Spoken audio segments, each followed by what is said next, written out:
is Shelly, and this is my twin sister Kelly, and I'm going to teach her how to make soap today. First thing we start with is our safety gear. So right now, Kelly is measuring out 15 ounces of water. Now she is measuring out 7.45 ounces of sodium hydroxide, also known as lye. I'm going to show Kelly how you mix these together.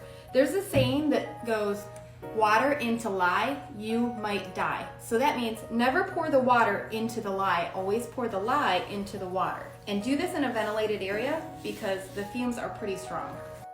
So now we are going to measure out the carrier oils. We use 35 ounces of olive oil, 1 ounce of castor oil, that's really just to help the soap bubble, and 15 ounces of coconut oil.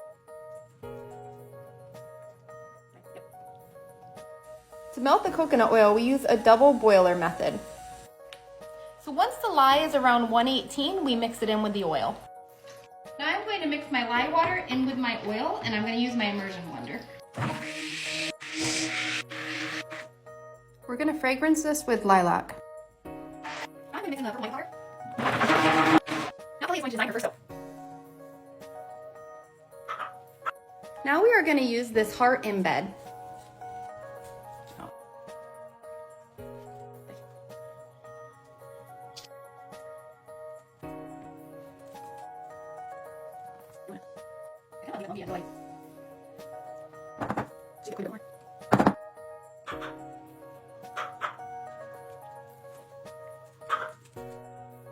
So this is Kelly's bar.